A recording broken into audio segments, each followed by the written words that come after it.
Bismillahirrahmanirrahim. Assalamualaikum warahmatullahi wabarakatuh. Selamat pagi dan salam sejahtera untuk kita semua. Alhamdulillahirrabbilalamin. Wabihi nasta'inu ala umurid dunya waddin. Wassalatu wassalamu ala asrafil anbiya'i wal mursalin wa ala alihi wa sahbihi ajmain. Amma ba'd. Yang terhormat Bapak Pengawas Satuan Pendidikan Wilayah 12, Bapak Dr. Andes Sawaludin MM. Yang terhormat Bapak Kepala UPT SMA Negeri 5 Luhut Utara, Bapak Dr. Haji Herianto SPD MPD. Yang terhormat Ibu narasumber calon guru penggerak Angkatan 9, Ibu Haja Arwati Nasaruddin SPD MSI. Yang saya hormati Ibu Bapak rekan sejawat yang sempat hadir pada hari ini. Hadirin yang kami hormati, Alhamdulillah merupakan kata yang sangat pantas kita ucapkan pada hari ini, karena kita semua masih diberikan kesehatan, kekuatan, sehingga kita masih dapat berkumpul di tempat ini guna mengikuti pemaparan materi terkait implementasi budaya positif di SMA Negeri 5 Utara. Salam serta salam tak lupa kita kirimkan kepada junjungan kita Nabiullah Muhammad SAW sebagai suri tauladan kita. Semoga di kemudian hari kita mendapatkan syafaatnya. Amin ya rabbal alamin. Saya ucapkan terima kasih atas kehadiran Bapak Ibu sekalian pada hari ini Senin 23 Oktober 2023 dalam acara diseminasi implementasi budaya positif yang bertempat di ruang guru SMA Negeri 5 Utara. Sebelum kita memulai kegiatan pada hari ini, kita berdoa sesuai dengan agama dan keyakinan kita masing-masing. Semoga kegiatan hari ini mendapatkan keberkahan, manfaat, serta inspirasi buat kita sekalian. Berdoa dimulai.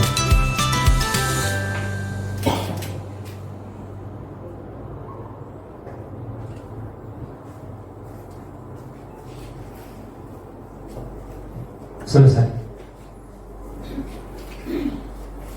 Selanjutnya kita akan mendengarkan sambutan dari Bapak Pimpinan UPT SMA Negeri 5 Luhut Utara, Bapak Dr. Haji Herianto SPD MPD. Pada Bapak dengan hormat disilahkan.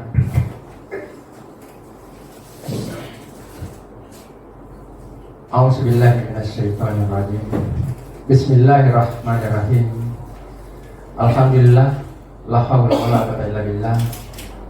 Yang sama-sama kita banggakan, sama-sama kita hargai orang tua kita, Bapak Pengawas Bina SMA Negeri 5 Utara, pribadi ayahanda Dr. Andes Muhammad Sawal MM. Yang saya hormati, yang saya cintai, Ibu narasumber calon guru penggerak Angkatan 9, Ibu Haja Arwati SPD MSI, beserta para Bapak Ibu Wakase SMA Negeri 5 Utara, terutama para Bapak Ibu guru dan arsiparis yang sama-sama saya banggakan.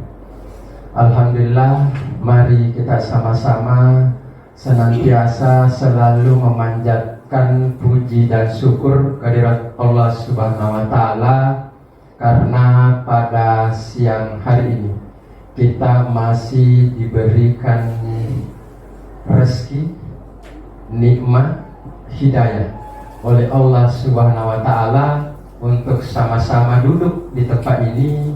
Insya Allah kita sama-sama duduk, mudah-mudahan bernilai ibadah di sisi Allah Subhanahu wa Ta'ala. Mari kita sama-sama yang sekeyakinan dengan saya, mari kita sama-sama mengirimkan salawat dan salam pada junjungan Allah Nabi besar Muhammad Sallallahu Alaihi Wasallam. Semoga insya Allah kelak kita akan dapat syafaatnya. Amin ya rabbal alamin. Ibu narasumber calon guru penggerak Angkatan 9 yang kami hormati, kami sangat tersanjung, dan kami sangat bersyukur kepada Allah Subhanahu wa taala karena Ibu calon guru penggerak angkatan 9 mau duduk bersama dengan kami ingin menyampaikan materi implementasi budaya positif yang beliau dapatkan dari pelatihan kurang lebih 2 bulan terakhir ini untuk kita aplikasikan ke dalam kehidupan lingkungan sekolah. Bapak Ibu yang saya hormati, mari kita sama-sama mendukung, mari kita sama-sama menjemput, mari kita sama-sama berkolaborasi demi mencapai satu tujuan, yaitu menjadi guru yang inovatif, menjadikan sekolah berbudaya positif yang insya Allah memiliki ikon di masyarakat bahwa sekolah kita layak karena kita memiliki satu momen dan satu ikon, yaitu berbudaya positif. Saya kira itu saja. Insya Allah kegiatan ini diseminasi implementasi budaya positif yang insya Allah akan disampaikan oleh CGP Angkatan 9 kepada kita semua. Ini berlangsung insya Allah kurang lebih 1 jam. Olehnya itu kami berharap kepada kita semua mengikuti kegiatan ini dengan saksama, dan mudah-mudahan nanti hasilnya bisa kita sama-sama implementasikan. Amin ya rabbal alamin. Saya kira cukup sekian. Wabillahi taufiq wal hidayah. Wassalamualaikum warahmatullahi wabarakatuh. Dan selamat siang. Itulah tadi arahan dan motivasi-motivasi yang diberikan oleh Bapak Pimpinan. Semoga apa yang disampaikan kita bisa menjadikan inspirasi dalam proses pembelajaran kita. Selanjutnya, sambutan yang kedua yaitu sambutan dari Bapak Pengawas Satuan Pendidikan Wilayah 12, Bapak Dr. Andes Sawaludin MM. Kepada Bapak dengan hormat disilahkan. Bismillahirrahmanirrahim. Assalamualaikum warahmatullahi wabarakatuh. Selamat pagi, salam sejahtera bagi kita semua. Salam kewajiban, nama budaya. Yang saya hormati Kepala UPT SMA Negeri Utara, yang saya hormati, saya banggakan Ibu Haja Arwati SPMSI sebagai narasumber implementasi budaya positif dalam rangkaian sebagai calon penggerak angkatan ke-9. Bapak Ibu peserta, guru Paris SMA Negeri 5 yang sekarang ini, mudah-mudahan peristiwa ini membuat mata kita terbuka, membuat pikiran kita terbelah, membuat telinga kita mendengarkan bahwa ternyata situasi kondisi pembelajaran sudah berubah. Oleh karena itu saya berharap kepada kita semua untuk berubah dan mau menjadi guru penggerak. Artinya apa? Semestinya kita berharap semua guru sekolah, setiap angkatan calon guru penggerak ada. Iya, alhamdulillah SMA 5 Utara ini dengan adanya Ibu Haja Arwati. Saya tidak menutup kemungkinan kalau dulu tidak pernah itu guru SD, SMP masuk ke SMA. Sekarang sudah mulai guru SMP masuk ke SMA membina calon guru penggerak. kemarin kita pertemuan yang co-kapten itu dari SMP. Nah, kalau perkembangan ini kita harus berubah. Ini baru SMP yang masuk, belum lagi nanti SD. Kalau dia lebih dulu mendapat informasi dalam hal aspek pembelajaran, tidak menutup kemungkinan dari SD masuk ke SMA memberikan. Ini keadaan sekarang sudah berubah. Jangan berharap bahwa SMA itu yang paling tertinggi di kabupaten kota. Iya. Padahal yang co-kapten kemarin itu dari Sulawesi Tenggara masuk ke nanti tahun berapa baru masuk ke utara menjadi co-kapten di sini. Kenapa? Karena dia yang pertama ikut pelatihan master trainer apa itu Google Master.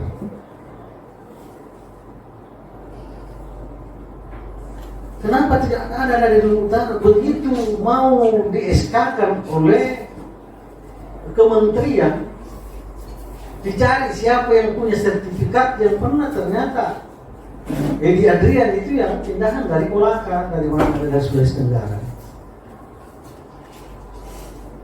Kementerian tidak mau cari siapa yang paling senior di utara, enggak. Siapa yang tinggi pangkatnya di utara, enggak. Siapa yang punya sertifikat. Karena persoalan legalitas. Nah, ini kondisi yang perlu dan kita semua harus membuka mata dan telinga. Hari ini yang kita mau lakukan ini bagaimana diseminasi implementasi budaya positif oleh calon guru penggerak.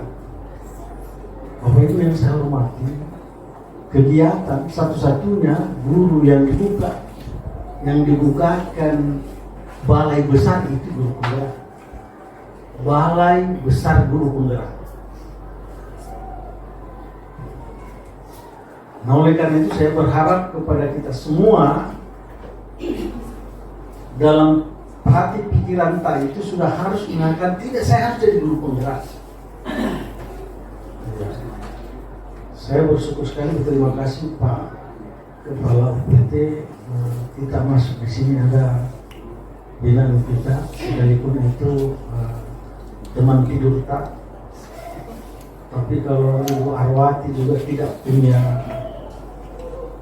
niat, tidak punya kemauan keras, biar juga teman tidurnya kepala sekolah.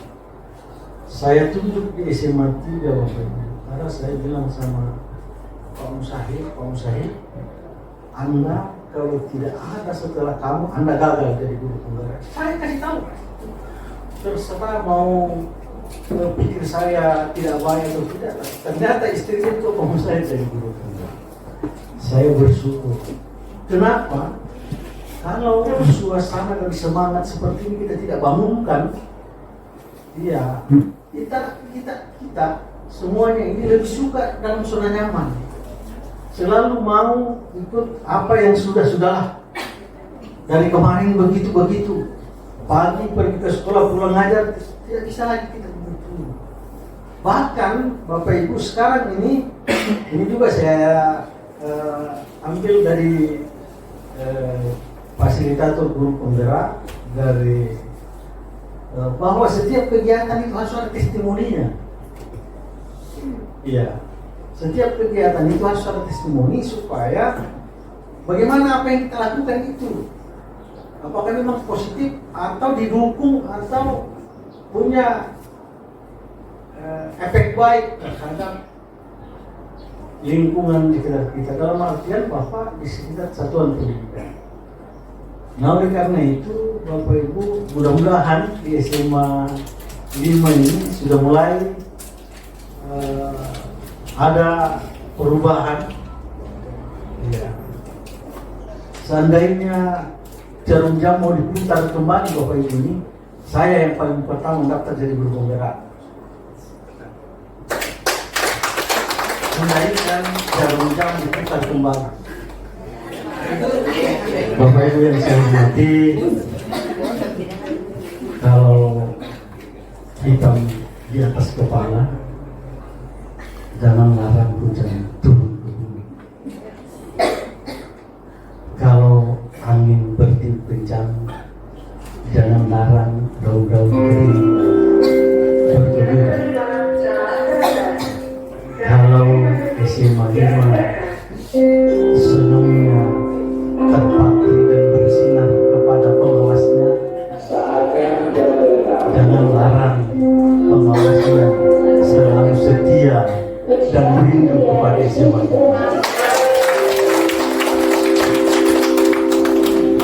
Terima kasih.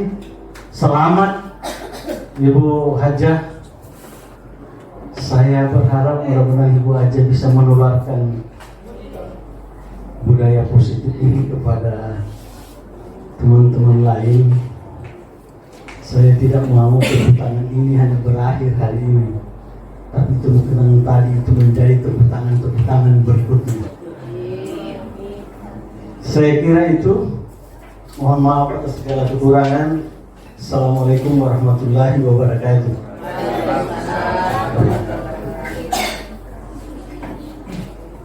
Itulah tadi arahan-arahan dan harapan-harapan yang disampaikan oleh Bapak Pengawas kita. Semoga kita semua yang ada di sini dapat terinspirasi dan tergerak untuk mendaftar calon guru penggerak angkatan berikutnya. Baik Bapak Ibu, hadirin, selanjutnya kita akan mengikuti paparan materi dengan topik Diseminasi Implementasi Budaya Positif di SMA Negeri 5 Luwu Utara yang akan dibawakan oleh narasumber calon guru penggerak angkatan 9. Namun sebelumnya izinkan saya untuk membacakan profil beliau. Ya, profil narasumber kita pada hari ini. Nama Arwati Nasar Haja Arwati Nasarudin SPD MSI. Tempat tanggal lahir Ponrang tanggal 27 Mei 1977. Bertugas sebagai guru kimia di sekolah kita dan merupakan calon guru penggerak angkatan 9. Kepada Ibu untuk menghargai waktu, Ibu narasumber Haja Arwati SPD MSI dengan hormat dipersilakan. Saya berdiri, Bapak Ibu. Terima kasih atas kesempatan yang diberikan. Bismillahirrahmanirrahim. Assalamualaikum warahmatullahi wabarakatuh. Selamat pagi, salam sejahtera untuk kita semua. Yang sama-sama kita hormati dan banggakan Bapak Pengawas Bina SMA Negeri 5 Luwu Utara, pribadi Bapak Dr. Andes Awaludin MM. Terima kasih Pak atas kehadirannya. Yang terhormat Bapak Kepala UPT SMA Negeri 5 Luwu Utara, Bapak Dr. Haji Herianto SPD MPD. Terima kasih atas dukungan dan kesempatan yang diberikan kepada saya untuk mengadakan kegiatan pada hari ini. Yang saya hormati Bapak Ibu Wakil Kepala Sekolah SMA Negeri 5 Luwu Utara. Yang saya hormati dan saya banggakan Bapak Ibu rekan pendidik di SMA Negeri 5 Luwu Utara beserta arsiparis yang sempat hadir pada hari ini. Puji dan syukur patut kita panjatkan kehadirat Allah Subhanahu wa Ta'ala, yang mana pada kesempatan hari ini kita masih diberikan kesehatan dan kesempatan untuk hadir di ruangan ini dalam rangka kegiatan diseminasi implementasi budaya positif di SMA Negeri 5 Luwu Utara. Salam dan salawat tak lupa kita kirimkan ke junjungan Nabi besar Muhammad SAW. Semoga di kemudian hari kita mendapatkan syafaatnya. Amin ya rabbal alamin. Izinkan saya calon guru penggerak angkatan 9 untuk untuk menyampaikan, berbagi informasi apa yang kami dapatkan selama mengikuti kegiatan pendidikan guru penggerak Angkatan 9 kurang lebih 2 bulan mengenai budaya positif.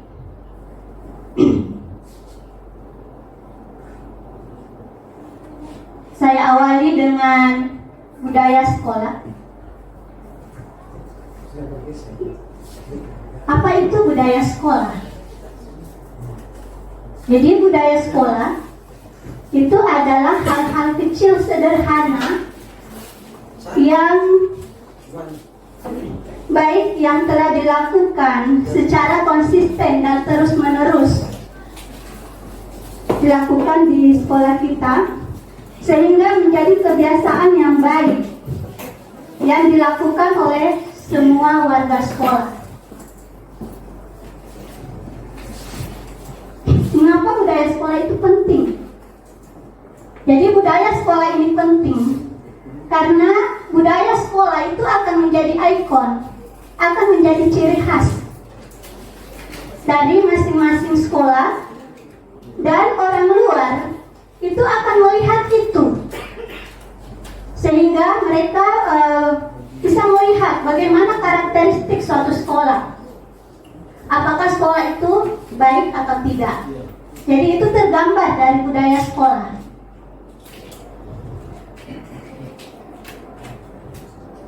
Nah, yang diharapkan yang berkembang di sekolah kita itu adalah suatu budaya positif.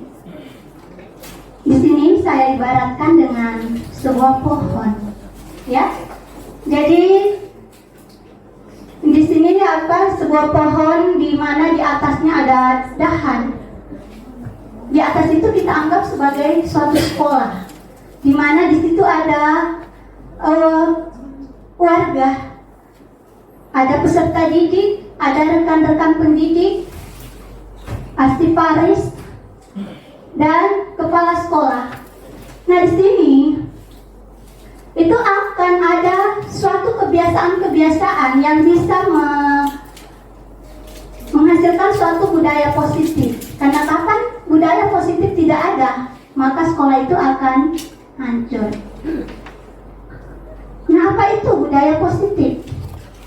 Budaya positif merupakan nilai-nilai keyakinan dan kebiasaan yang ada di sekolah yang berpihak pada murid.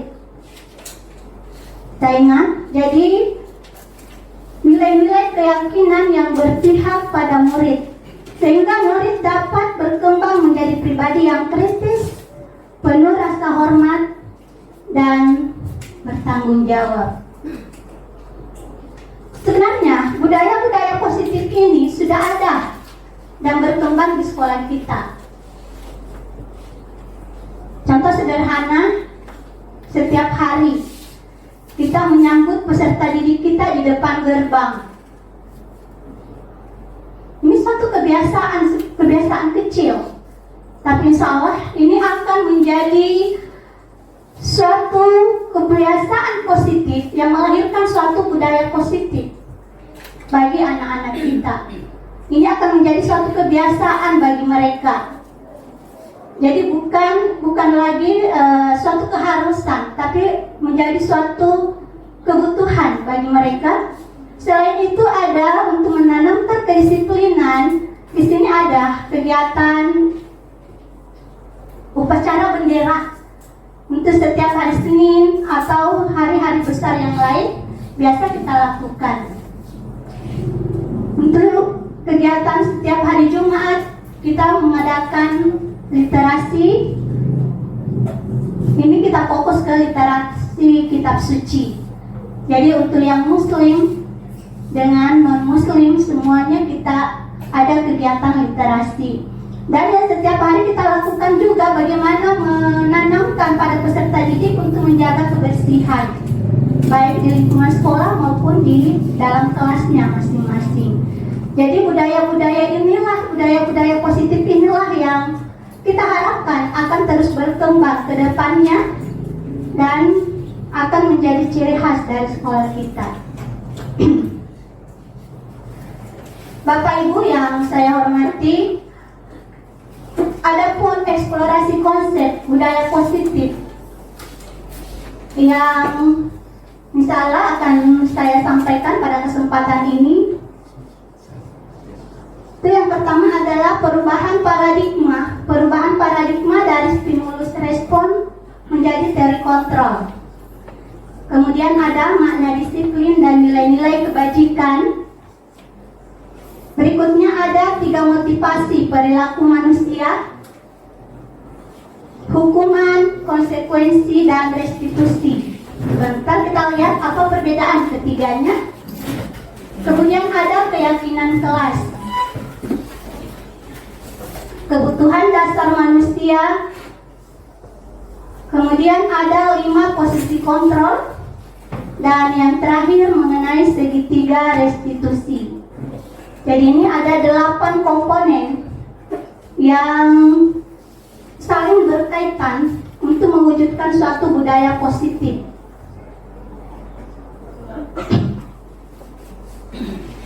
Baik, Bapak Ibu, di sini ada satu kegiatan semacam game yang mengenai cobalah buka. Oke, ini ada kepalan tangan. Mungkin di sini saya mengharapkan kerjasama dari Bapak Ibu. Ya, jadi kita butuh 2 orang untuk bisa mempraktekkan cobalah buka. Mungkin ada di antara Bapak Ibu yang berkenan. Oh, ada Ibu Fitriani Ningsi dengan Ibu Siti Rasmini. Silakan Ibu, silakan ke depan.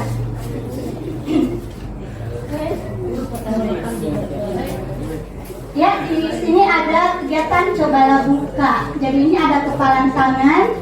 Jadi sebentar, ada 2 orang, ada Ibu Siti Rasmini dengan Ibu Fitriani Ningsi di sini.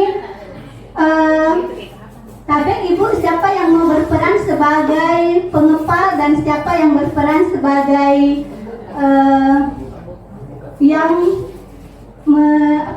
yang membuka? Saya membuka.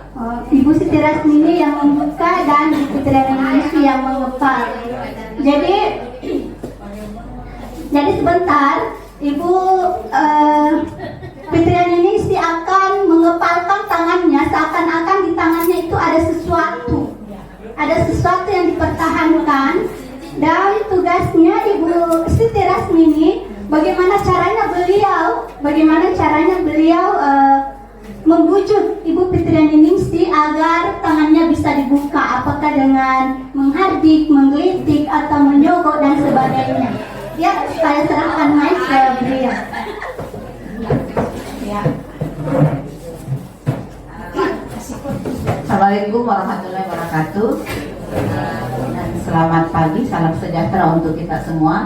Jadi pada kesempatan ini saya Siti Rasmini Muhtar dengan Ibu Fitriani Ningsi akan berperan di dalam game cobalah buka. Jadi saya bertindak sebagai pembuka dan Ibu Fitriani Ningsi sebagai pengepal tangan. Jadi adapun bagaimana caranya sebentar, saya mau membuka Bu Fitriani Ningsi tangannya, kita perhatikan dan coba sama-sama, mudah-mudahan bisa terbuka. Iya,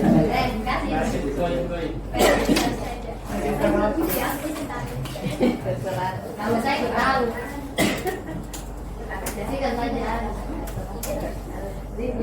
Ya, tahu deh, kita kepala tangan. Ya. Dengan sekuat tenaga. Kita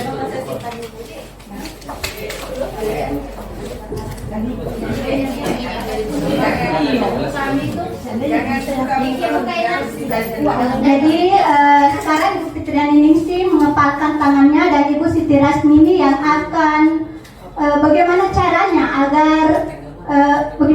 membujuk agar Ibu Fitriani Ningsi mau membuka tangannya. Dan semua ini saya serahkan ke Ibu Siti Rasmini mengerahkan semua tenaganya dan rayuannya. Ya. Sementara Ibu Fitriani Ningsi tetap, ya, bagaimana caranya mempertahankan juga. saya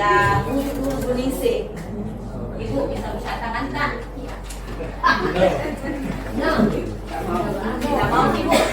Tidak.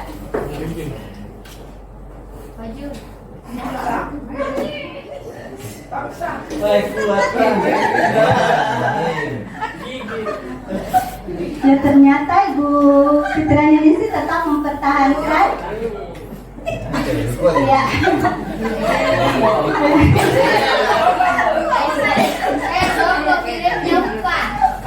Ya, ternyata Ibu Fitriani walaupun beliau memaksa, Ibu Fitriani ini tetap mempertahankan. Cukup Ibu atau mungkin masih ada cara lain? Bisa dari bagian tubuh yang lain atau Mana Kak? Kita mau mengkritik kan?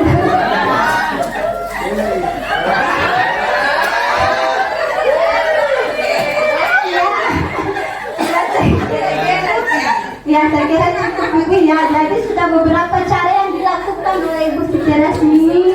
Ternyata Ibu Fitriani ini tetap mempertahankan kepala tangannya. Boleh silakan duduk Ibu. Terima kasih banyak atas prakteknya.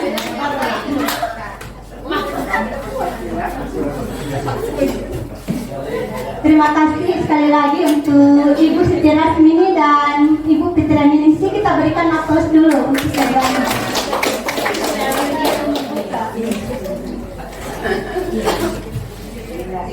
Baik Bapak Ibu, jadi tadi sudah ada kegiatan yang dilakukan oleh dua rekan kita mengenai kepala tangan tadi. Nah, apa hubungannya dengan materi selanjutnya mengenai perubahan paradigma teori kontrol? Jadi paradigma yang ada di sini adalah stimulus respon, ya, yang selama ini kita masih di paradigma stimulus respon. Itu diharapkan mudah-mudahan ke depan kita bisa berpindah ke teori kontrol. Nah, jadi teori stimulus respon itu berupa ilusi. Jadi yang pertama, nah ya, jadi di ilusi yang pertama bahwa guru mengontrol murid. Nah ini tadi bisa kita lihat dari apa yang dilakukan tadi Ibu Fitriani Ningsih, bagaimana beliau tetap mempertahankan kepala tangannya. Artinya apa? Walaupun bagaimana caranya Ibu Siti Rasmini merayu, menggelitik, membuka dengan terpaksa, tapi tangan Ibu Fitriani Ningsih tetap tertutup. Berarti kontrol ini ditentukan oleh diri kita sendiri. Jadi tangan Ibu Fitriani Ningsih tidak akan terbuka kalau Ibu Fitriani Ningsih tidak mau buka apapun yang orang lain lakukan. Nah, hubungannya dengan ini, bahwa guru mengontrol murid. Jadi kita tidak pernah mengontrol murid, tapi perasaan kita yang mengontrol murid. Murid di kelas melakukan apa yang kita perintahkan itu karena mereka yang bergerak mau melakukan apa yang kita perintahkan, bukan karena perintah kita. Jadi maksudnya seperti itu. Jadi mungkin di kelas kita anak-anak tenang, diam, karena kita mengharapkan mereka seperti itu. Ternyata mereka melakukan itu bukan karena perintah kita, tetapi karena atas kesadarannya mereka. Jadi mereka yang menentukan.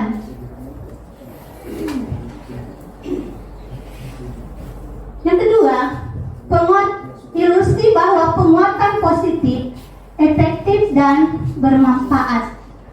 Ternyata tidak semua penguatan yang positif itu efektif dan bermanfaat. Yang ketiga, kritik dan membuat orang merasa bersalah dapat menguatkan karakter. Ini juga sebuah ilusi bahwa kritik dan membuat orang merasa bersalah dapat menguatkan karakter. Karena kadang kritik yang kita berikan itu justru membuat orang lain merasa terpuruk. Walaupun anggapan kita kita bahwa kritik yang kita berikan itu untuk membangun karakter mereka, tapi mereka tidak merasakan itu. Jadi ini yang berupa ilusi. Yang berikutnya, yang keempat, mengenai orang dewasa memiliki hak untuk memaksa.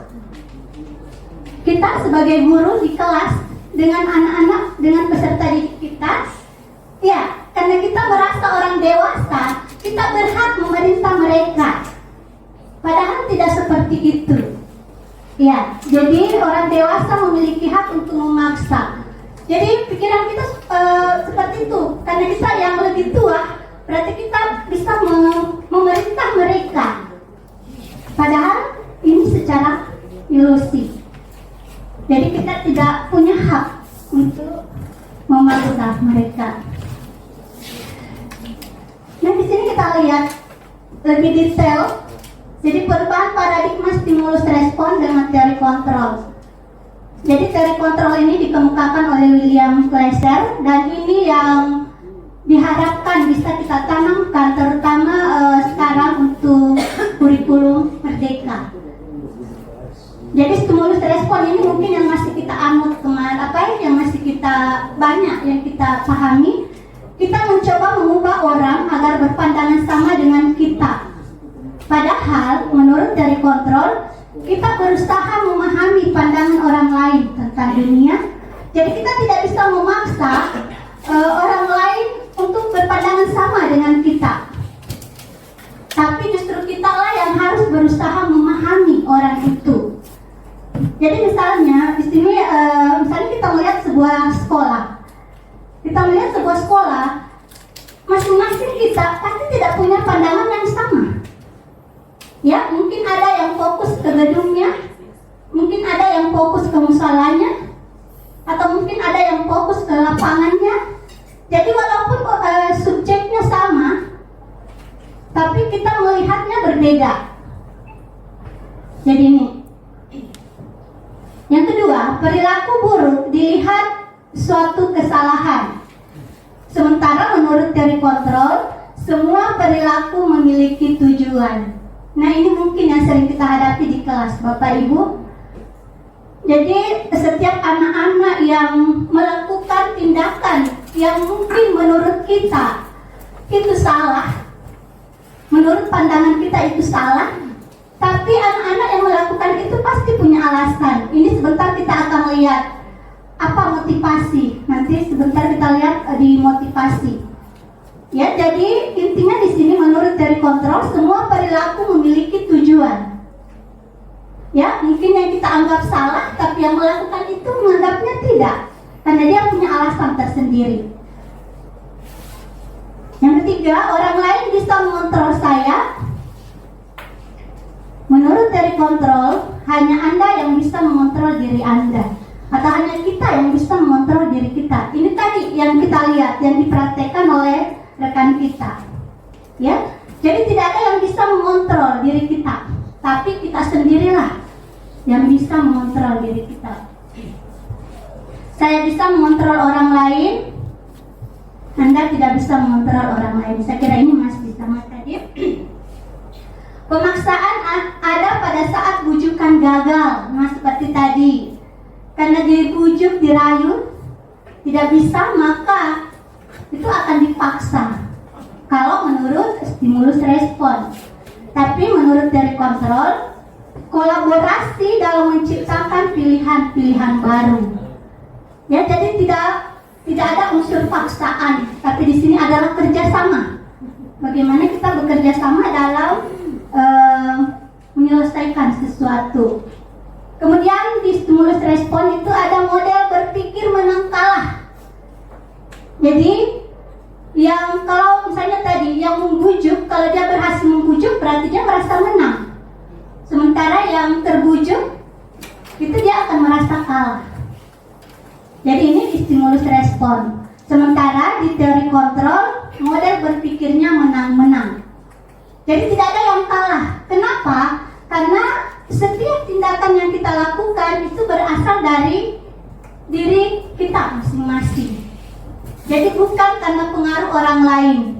Jadi apapun yang kita lakukan, baik buruknya kembali ke diri kita masing-masing. Jadi bukan karena pengaruh orang lain. Jadi biar bagaimanapun orang lain mempengaruhi kita, kalau kita tidak mau terpengaruh, ya kita tetap akan pada kondisi yang benar. Lanjut mengenai makna disiplin. Mungkin Bapak Ibu ada yang bisa apa itu disiplin menurut Bapak Ibu?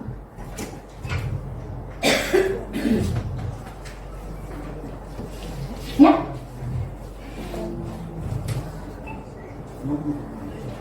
Disiplin ini sering kita dengar. Ya, silakan. Jadi menurut saya disiplin itu adalah mengikuti aturan yang sudah disepakati dengan tertib dan selayaknya aturan tata tertib yang berlaku di sekolah kita. Oke, jadi intinya mengikuti aturan. Jadi menurut Pak Ahmad Juni disiplin itu mengikuti aturan. Mungkin masih ada yang lain Bapak Ibu? Silakan Pak Harun. Kalau saya Bu, disiplin itu adalah perasaan taat terhadap sesuatu yang dianggap benar. Oke, perasaan taat pada sesuatu yang dianggap benar. Berarti ini sudah dari dalam. Ya, kita lihat Bapak Ibu. Jadi makna disiplin yang dikemukakan oleh Bapak Pendidikan Ki Hajar Dewantara, beliau mengatakan di mana ada kemerdekaan, disitulah harus ada disiplin yang kuat. Sesungguhnya disiplin itu bersifat self-disiplin, yaitu kita sendiri yang mewajibkan kita dengan sekeras-kerasnya. Tetapi itu sama saja, sebab jikalau kita tidak cakap melakukan self-disiplin, wajiblah penguasa lain mendisiplinkan diri kita, dan peraturan demikian itulah yang harus ada di dalam suasana yang merdeka. Artinya apa? Jadi disiplin itu harusnya ada, tumbuh dari dalam diri kita. Karena kapan kita tidak disiplin, itulah kenapa orang lain yang mendisiplinkan kita, yang dibuat dalam bentuk aturan-aturan. Jadi intinya di sini disiplin itu berasal dari diri kita. Bagaimana kita menyadari kita melakukan sesuatu hal itu karena dari dalam diri kita, bukan karena orang lain. Tapi kapan kita tidak bisa melahirkan sifat disiplin itu dari dalam diri kita, maka aturanlah yang akan mendisiplinkan kita. Itu yang dari luar.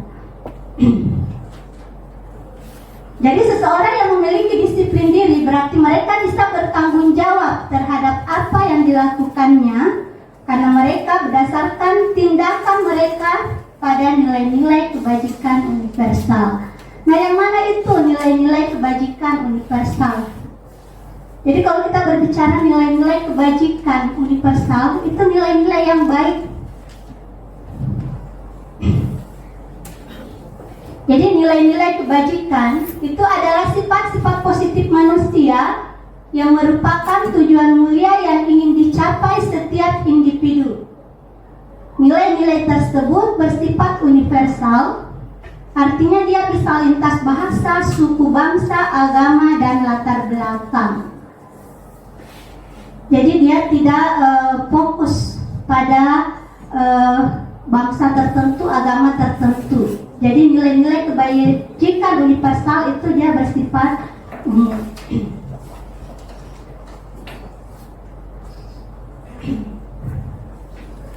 Jadi menurut Diane Gosen tahun 1998, dengan mengaitkan nilai-nilai kebajikan yang diyakini seseorang, maka motivasi intrinsiknya, ya, motivasi dari dalam akan terbangun sehingga menggerakkan motivasi dari dalam untuk dapat mencapai tujuan mulia yang diinginkan. Nah, untuk kita peserta didik kita yang ada di Indonesia, nilai-nilai kebajikan yang akan dicapai itu dikenal dengan profil pelajar Pancasila. Ini yang digaung-gaungkan sekarang pada kurikulum Merdeka. Jadi nilai-nilai kebajikan yang diharapkan dapat dimiliki oleh peserta didik kita dalam profil pelajar Pancasila. Yang pertama, beriman, bertakwa kepada Tuhan Yang Maha Esa dan berakhlak mulia. Yang kedua, mandiri, bernalar kritis, berkebinekaan global, bergotong royong, dan kreatif. Jadi ini nilai-nilai kebajikan yang terdapat pada profil pelajar Pancasila. Nah, bagaimana dengan disiplin positif? Disiplin positif itu merupakan salah satu cara penerapan disiplin yang bertujuan untuk menumbuhkan kesadaran serta memberdayakan murid untuk melakukan sesuatu tanpa adanya ancaman, hukuman, ataupun penghargaan.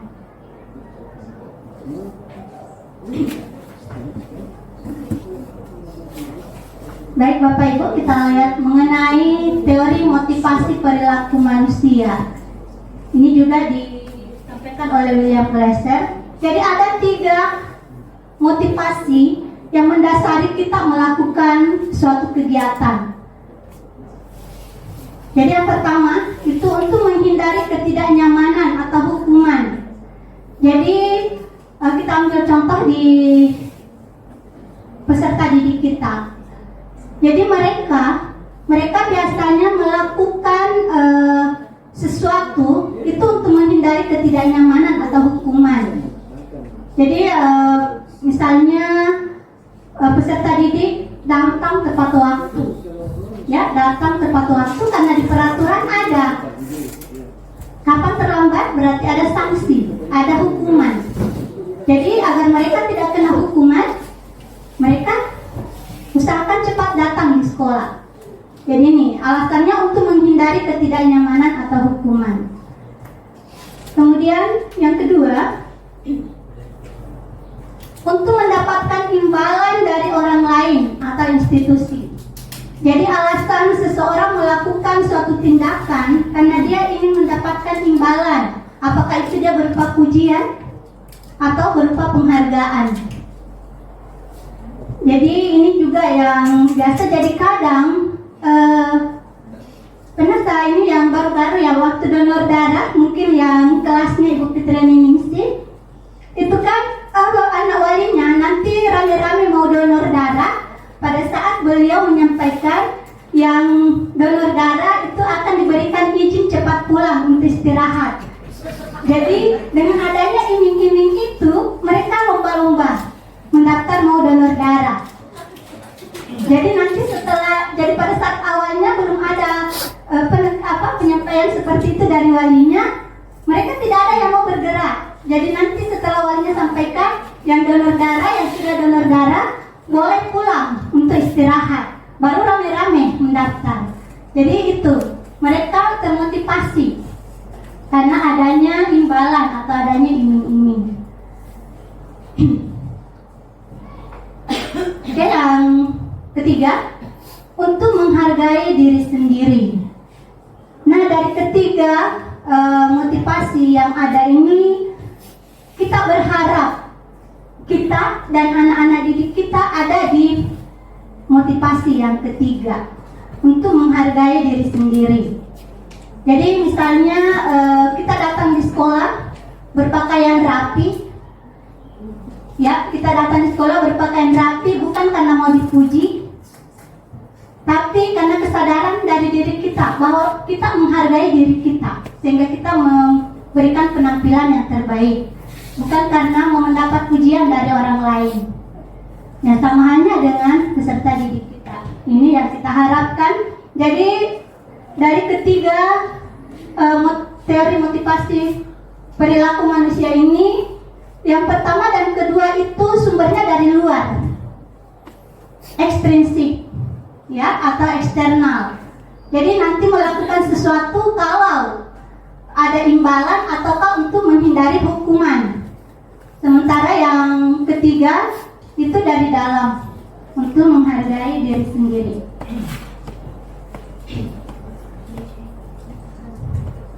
Menurut Bapak Ki Hajar Dewantara, merdeka itu artinya tidak hanya terlepas dari perintah, akan tetapi juga cakap buat memerintah diri sendiri. Jadi jangan kita melakukan sesuatu karena ada yang kita harapkan atau karena diperintah, tapi bagaimana kita melakukan sesuatu itu karena memang kita yakini bahwa apa yang kita lakukan itu dari diri kita sendiri.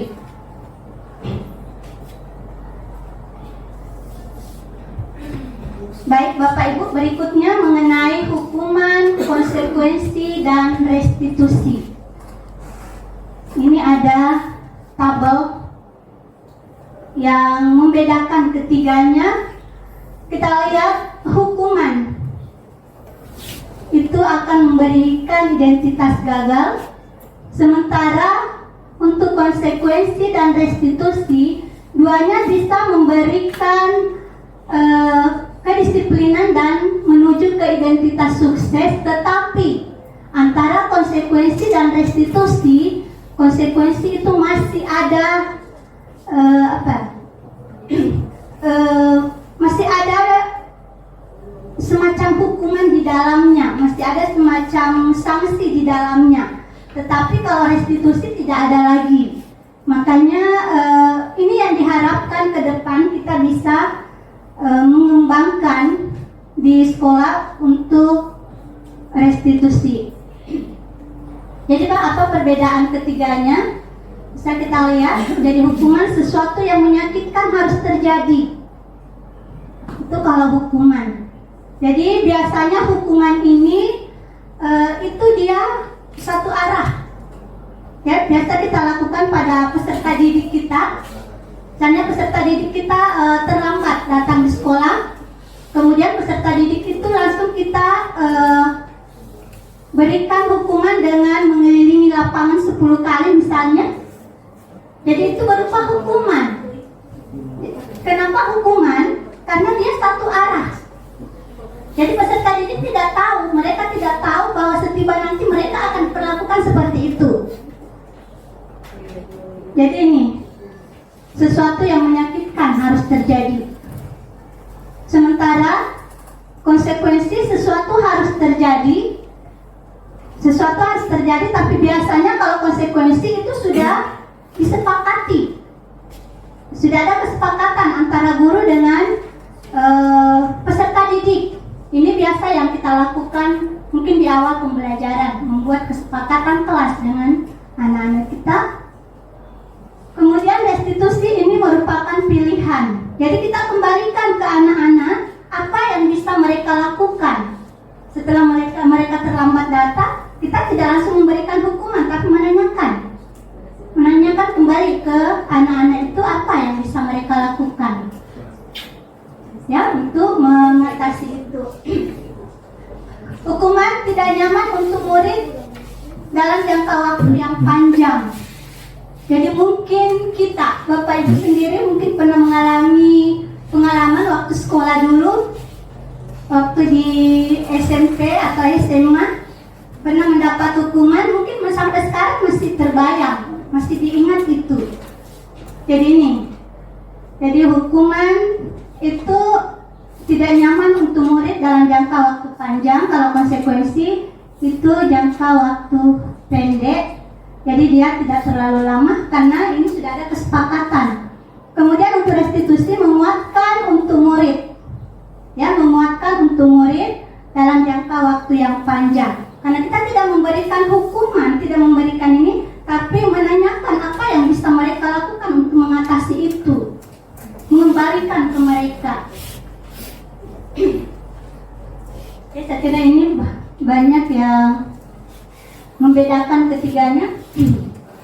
Di hukuman itu murid akan membenci peraturan, ya, kalau kita menerapkan hukuman pada anak-anak. Dan ini yang masih berjalan mungkin di sekolah kita, karena anak-anak kita bertindak itu masih berdasarkan peraturan tata tertib sekolah.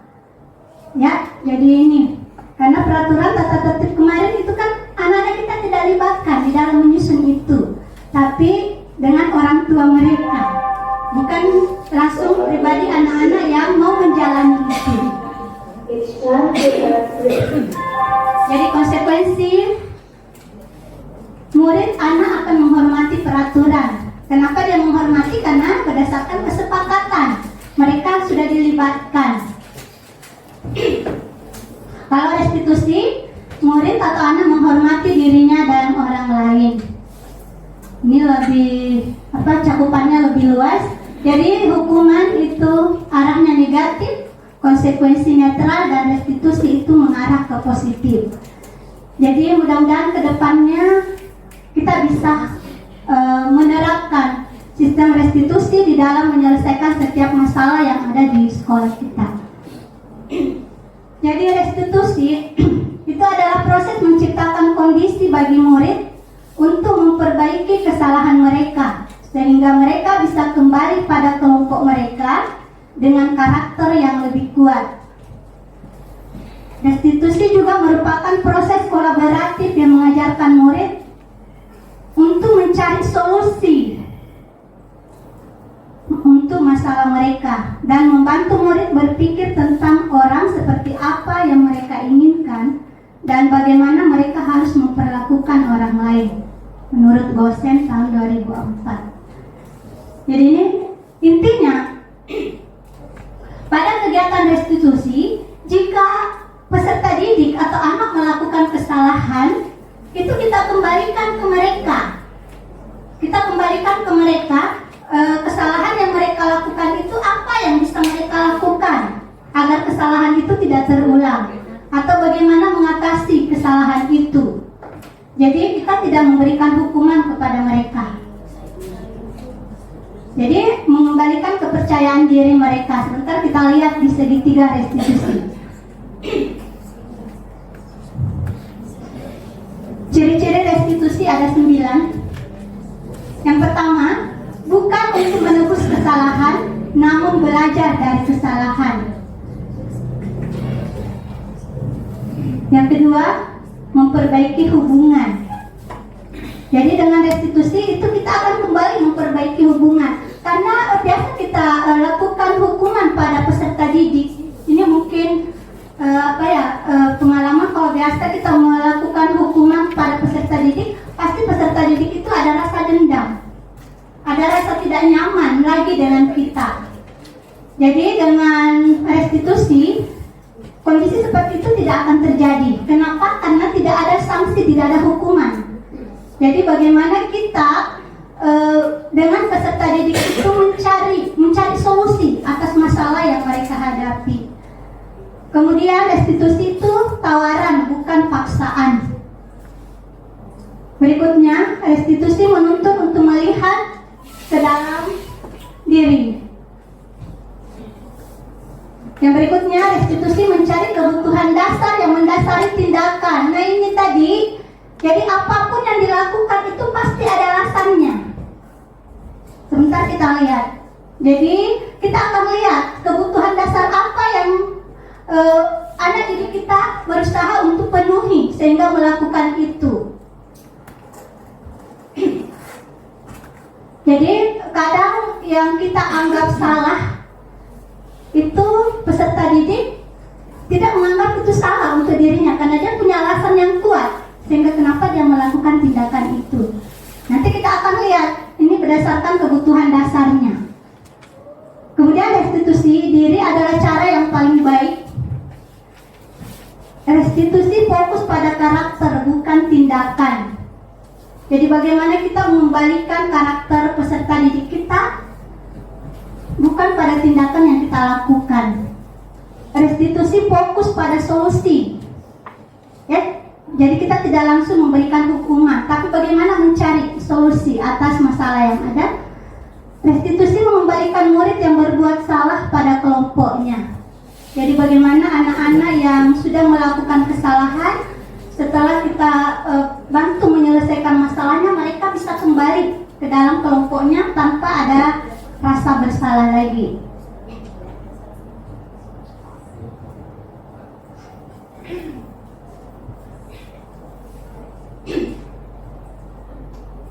Oke, di sini ada sedikit mengenai penghargaan. ya dihukum oleh penghargaan, bahwa penghargaan berlaku sama dengan hukuman. Penghargaan berlaku sama dengan hukuman. Dalam arti meminta atau membujuk seseorang melakukan sesuatu untuk melakukan suatu tujuan tertentu dari orang yang meminta atau membujuk, itu dorongannya eksternal dan akan ada faktor ketergantungan. Jadi kenapa pemberian penghargaan ini dianggap sebagai suatu hukuman? Karena biasanya kalau kita terbiasa memberikan anak-anak mungkin di kelas, misalnya di kelas kita mengajar, kita meminta anak-anak menyelesaikan soal. Pada saat anak kita hanya meminta mereka menyelesaikan soal tanpa ada iming-iming, apakah misalnya yang menyelesaikan tugas lebih cepat akan bebas ulangan harian. Nah, kalau kita sampaikan seperti itu kan mereka lomba-lomba menyelesaikan soalnya. Jadi motivasinya mereka menyelesaikan soal itu karena harapannya kalau mereka kerjakan, mereka tidak lagi ikut ujian akhir misalnya. Jadi ada reward, dan kalau itu ketergantungan, maka mereka suatu saat tidak mau melakukan sesuatu kalau tidak ada lagi reward yang diberikan, tidak ada lagi penghargaan yang diberikan. Jadi beberapa dampak dari pemberian penghargaan itu ada yang jangka pendek dan jangka panjang. Kemudian ada penghargaan yang sifatnya menghukum, ada penghargaan yang mengurangi ketepatan, dan ada penghargaan yang tidak efektif, dan ada penghargaan yang merusak hubungan. Kita lihat satu persatu. Pengaruh jangka pendek dan jangka panjang. Jadi penghargaan efektif jika menginginkan seseorang melakukan sesuatu yang kita inginkan dalam jangka waktu pendek. Jika kita menggunakan penghargaan lagi dan lagi, maka orang tersebut akan bergantung pada penghargaan yang diberikan serta kehilangan motivasi dari dalam. Jadi ini Bapak Ibu, jika pengaruhnya jangka pendek dan jangka panjang. Jadi kalau kita terus-menerus memberikan suatu penghargaan, itu suatu saat dia tidak punya lagi motivasi dari dalam dirinya untuk melakukan sesuatu kalau tidak ada penghargaannya, kalau tidak ada imbalannya. Jadi kembali tadi ke 3 motivasi tadi. Jadi mereka mau melakukan sesuatu karena menginginkan sesuatu juga. Jadi bukan karena motivasi dari dalam dirinya. Jadi penghargaan itu bersifat menghukum. Nah ini kita lihat pada sistem perankingan. Ya, penghargaan itu bersifat menghukum. Mereka yang tidak mendapatkan penghargaan, misalnya pada sistem ranking, yang mendapatkan ranking berikutnya itu merasa paling dihukum. Jadi kenapa sekarang perankingan sebenarnya di kurikulum K13 itu tidak lagi diharapkan perankingan di dalam kelas, karena ini tadi. Jadi anak-anak yang tidak mendapatkan ranking itu dia tidak akan termotivasi, lagi. Jadi penghargaan di situ bersifat menghukum.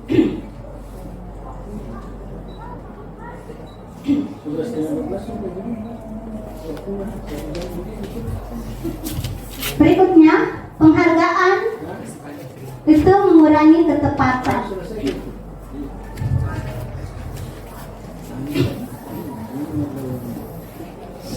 Jadi penghargaan bisa mengurangi ketepatan. Kita lihat. Jadi misalnya di sini ada satu contoh, anak-anak diminta mengingat kata-kata tertentu, kemudian mereka diminta mengambil kartu yang berisi kata-kata yang diingat tersebut setiap kali muncul. Beberapa anak itu diberikan permen setiap mereka memberikan jawaban yang benar, sementara sebagian yang lain hanya diberitahu saja bahwa jawaban mereka yang benar. Nah hasilnya anak-anak yang mendapat permen jawabannya banyak yang tidak tepat. Kenapa? Karena sama perlakuannya. Jadi mereka tidak tertarik lagi.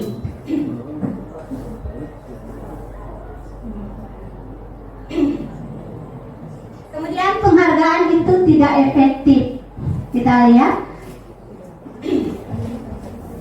Jadi penghargaan itu tidak efektif. Kenapa? Karena ada syarat. Hanya jika Anda melakukan hal ini, maka Anda akan mendapatkan penghargaan yang diinginkan. Jadi jika saya mengharapkan suatu penghargaan dan tidak mendapatkannya, maka saya akan kecewa dan berkecil hati. Serta kemungkinan lain, saya tidak akan berusaha sekeras sebelumnya. Jadi penghargaan tidak efektif di sini.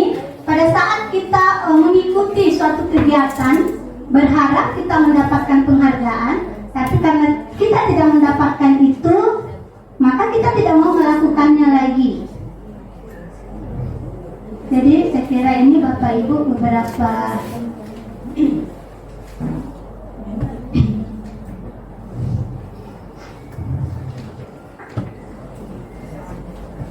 Nah, untuk memberikan apresiasi atau pengakuan itu bisa dilakukan dengan beberapa cara. Memberikan pengakuan secara khusus, memberi pengakuan secara pribadi, memberi pengakuan kepada semua murid secara bergantian. Jadi ini kalau di dalam kelas Bapak Ibu, kita jangan fokus pada peserta didik yang bisa saja. Kan ini banyak yang kita lakukan. Memberikan pengakuan kepada anak-anak mungkin yang pintar saja, sedikit-sedikit yang pintar saja kita minta ke papan tulis. Ya, ada sesuatu yang kita inginkan, kita menunjuk mereka itu saja. Jadi ini kita diharapkan itu secara bergantian. Jadi semuanya di dalam kelas. Dan mungkin bagusnya untuk fokus juga ke anak-anak yang kurang. Nah, ini adalah contoh pengakuan apresiasi kebajikan. Jadi kemarin saya perhatikan rasa empatimu besar sekali pada saat menolong murid baru di kelas kita. Jadi ini contoh kalimat. Jadi nilai kebajikan yang muncul di situ ada rasa empati. Rasa empati. Contoh yang kedua, saya menghargai kepedulianmu pada saat kamu membantu teman-temanmu di tugas kelompok. Jadi kita tunjukkan pada anak-anak. Jadi bagaimana memberikan pengakuan kepada peserta didik. Jadi kita munculkan nilai-nilai kebajikan. Baik Bapak Ibu, mungkin kita fokus di sini di keyakinan kelas.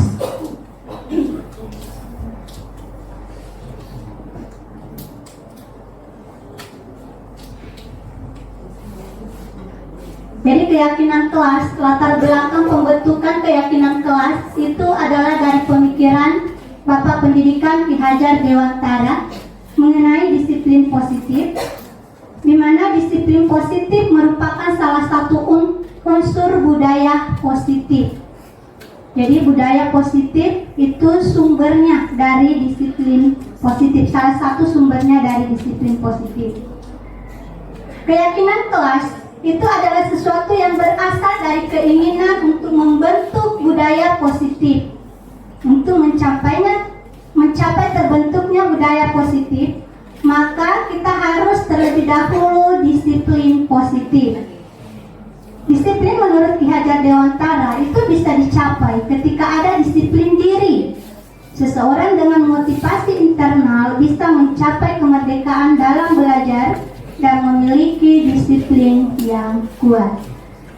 Jadi budaya positif itu adalah komponen yang bisa kita capai dari hal-hal yang kecil, dari hal-hal sederhana yang kita mulai di kelas kita. Ya, yang kita mulai di kelas kita dengan membentuk suatu keyakinan kelas. Nah, keyakinan kelas ini sendiri itu bersifat abstrak, berisi nilai-nilai kebajikan yang diyakini secara universal. Nah, ini kenapa keyakinan kelas itu penting? Ya, karena dari keyakinan kelas ini itu bisa menghasilkan disiplin positif, dari disiplin positif mewujudkan suatu budaya positif. Nah, keyakinan kelas ini sendiri itu berasal dari kesepakatan kelas. Jadi yang membedakan antara peraturan dengan keyakinan kelas, kalau peraturan kemarin tata tertib itu kita tidak melibatkan peserta didik di dalam menyusunnya. Sementara keyakinan kelas itu justru kita libatkan mereka. Jadi mereka yang memunculkan apa yang mereka inginkan bisa dilakukan di kelasnya. Nah, mungkin ada yang berpendapat apa bedanya dengan kesepakatan kelas? Kalau keyakinan kelas ini diharapkan bisa berlaku untuk semua, secara umum berlaku di kelasnya untuk semua guru bidang studi. Kalau kesepakatan kelas kan biasanya kalau kita yang di SMA, kesepakatan kelas itu biasa antara guru bidang studi dengan peserta didik. Jadi antara guru yang satu dengan guru yang lain itu kadang berbeda kesepakatannya.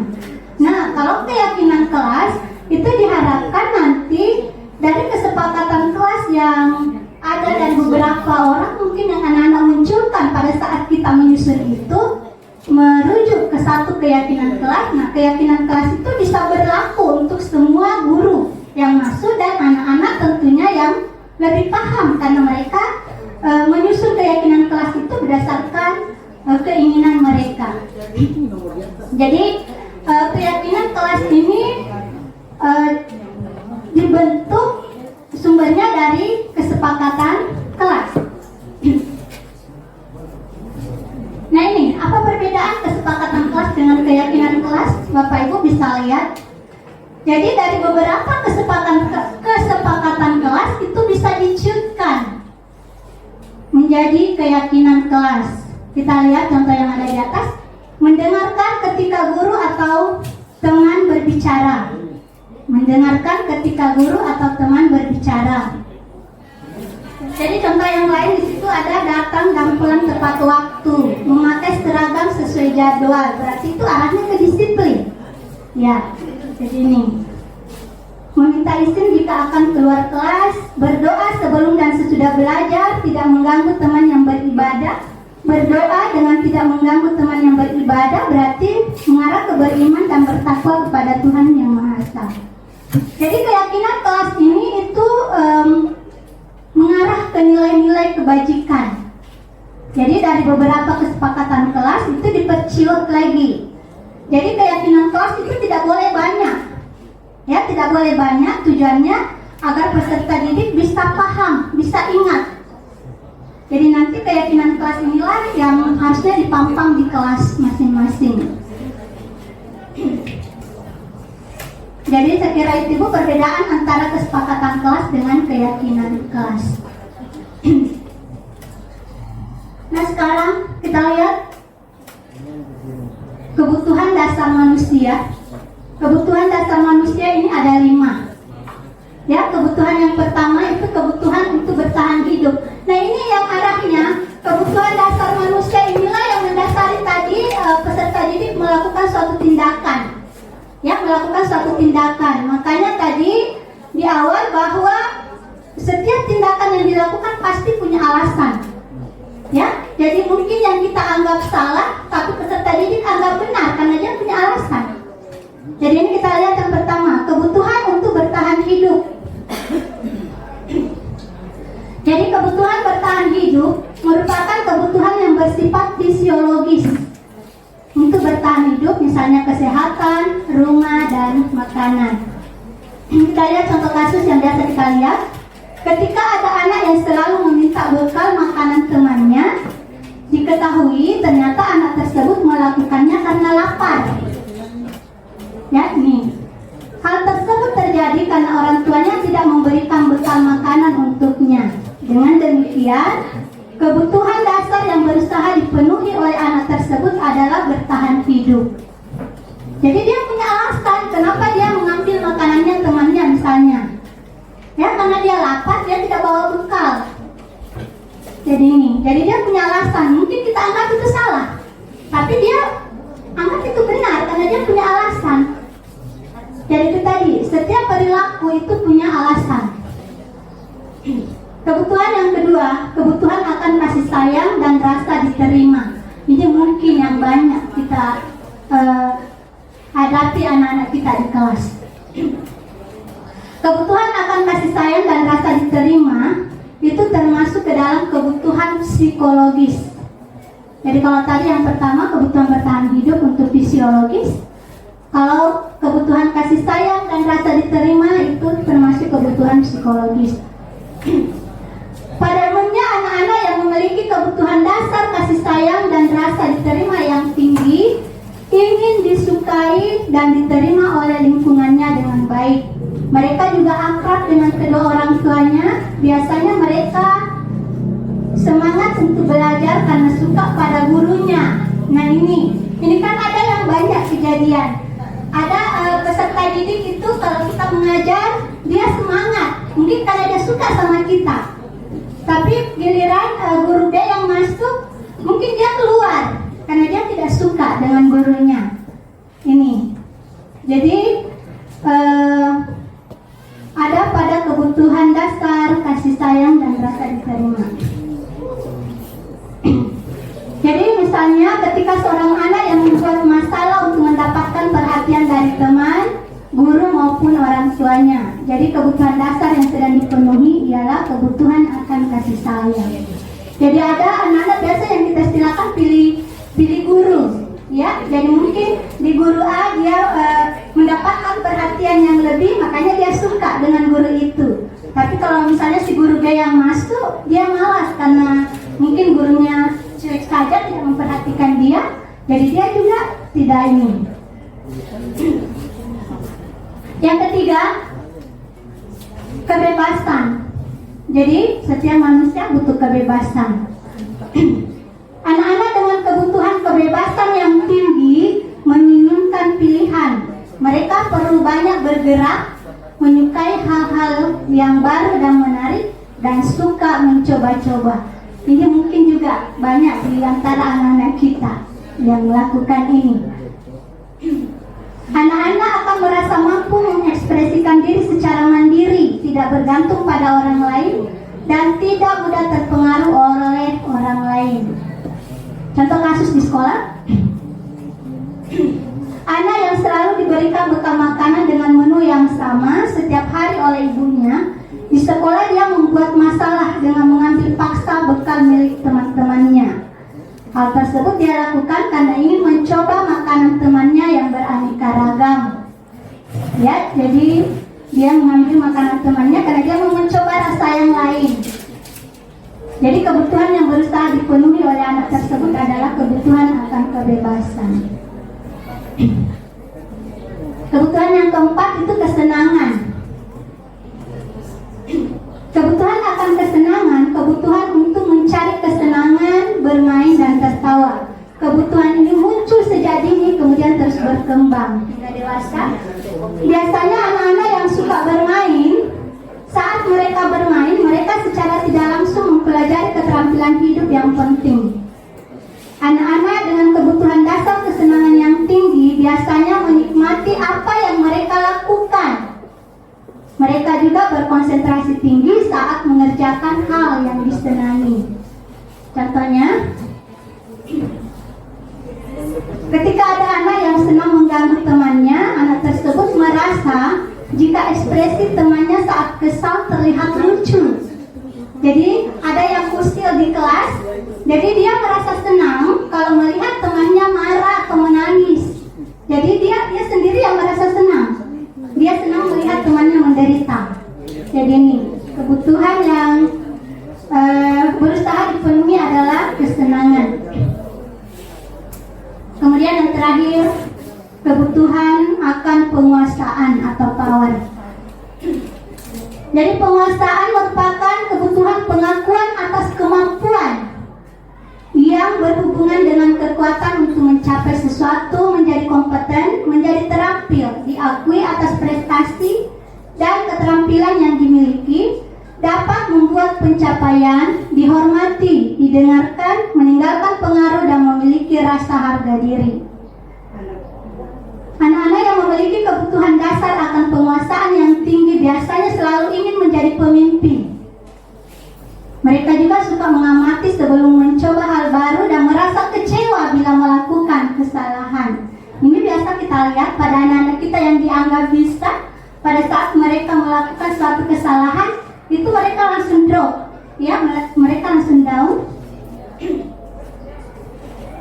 Mereka juga biasanya rapi dan sistematika dan selalu mencapai yang terbaik.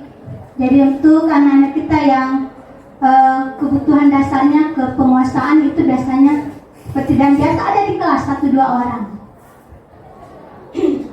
Apabila ada anak yang merasa hebat setelah mengganggu temannya karena temannya menjadi takut dan menuruti keinginannya. Jadi yang berusaha dipenuhi adalah kekuasaan. Oke, baik, yang terakhir mengenai segitiga restitusi. Jadi segitiga restitusi ini adalah salah satu penerapan dari restitusi yang tadi. Jadi segitiga restitusi adalah salah satu jenis restitusi yang merupakan proses dialog yang dilakukan oleh guru ataupun orang tua agar menghasilkan anak yang berkarakter mandiri, bertanggung jawab, konsekuen, dan berkomitmen. Nah ini tahapan segitiga restitusi ada 3. Yang pertama menstabilkan identitas, validasi tindakan yang salah, dan menanyakan keyakinan. Saya kira itu Ibu Bapak, terima kasih atas perhatiannya. Assalamualaikum warahmatullahi wabarakatuh.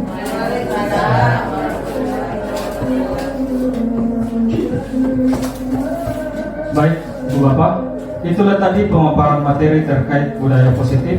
Materi yang sangat luar biasa sudah dipaparkan. Sebenarnya ya, budaya positif ini ada beberapa yang pernah kita lakukan namun belum terstruktur. Dengan adanya materi hari ini, kita dapat melakukan langkah-langkah kecil agar kita bisa juga berbuat seperti apa yang diharapkan dan sesuai dengan pemaparan tadi yang luar biasa tadi.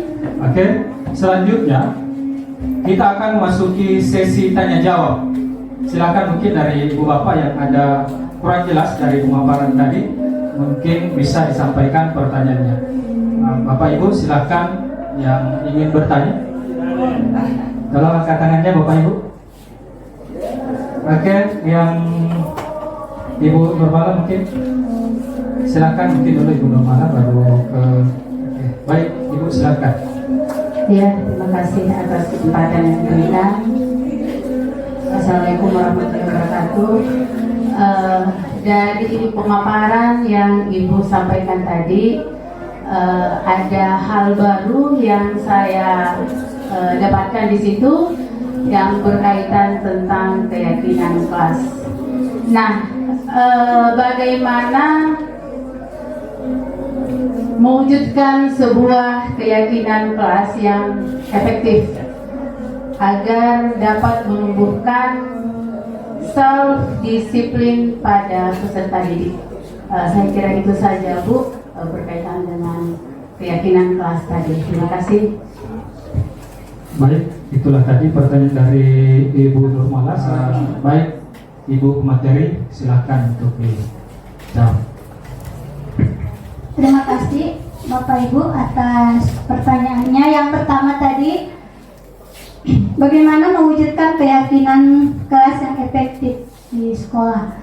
Saya kira untuk menyusun suatu keyakinan kelas, langkah pertama yang harus kita lakukan adalah melibatkan peserta didik. Kenapa? Karena peserta didik yang akan melaksanakan dari keyakinan kelas yang disepakati itu.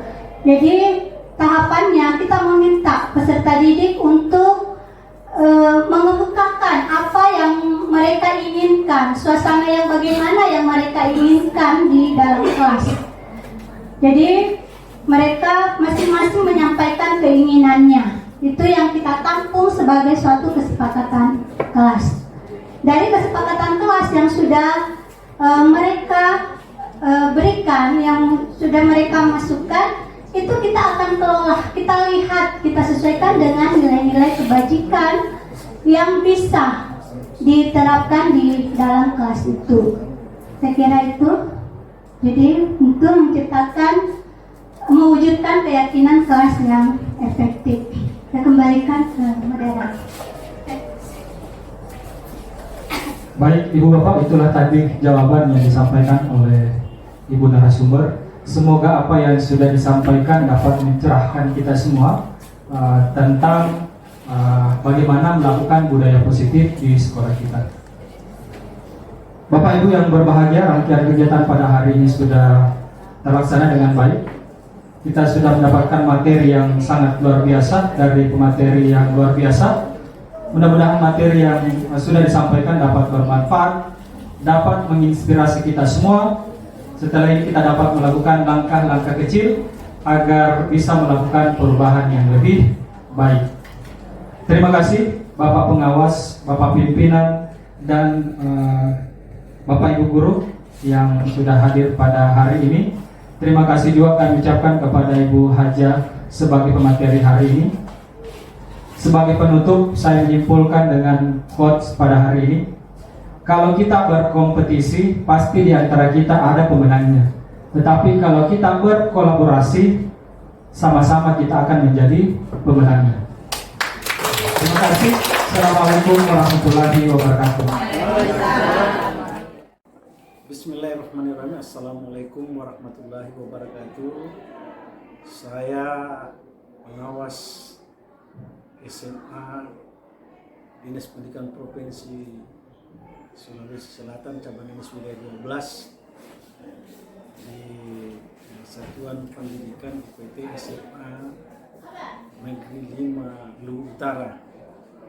Sangat mengapresiasi dan memberikan dukungan penuh kepada Ibu Hajah Arwati N, SPD MSI, tentang penyajian materinya dalam rangka diseminasi budaya positif dan implementasinya, baik itu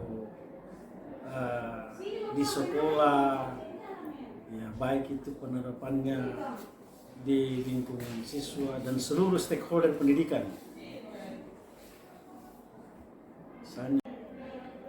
Assalamualaikum warahmatullahi wabarakatuh. Saya Agnes Tuti Waryanti SPD, staf guru di SMA Negeri 5 Luwu Utara. Tadi telah mengikuti pemaparan yang disampaikan oleh Ibu Hajah Arwati tentang implementasi budaya positif di lingkungan sekolah. Ini sangat menarik karena memang semestinya budaya positif ini kita sebarluaskan, kita implementasikan, bahkan bukan hanya di lingkungan sekolah dan terutama adalah di lingkungan rumah. Selamat kepada Ibu Hajah, semoga kedepannya jalannya lebih sukses lagi dan insya Allah kita semua akan bertemu pada episode-episode berikutnya. Sekian dari saya. Assalamualaikum warahmatullahi wabarakatuh.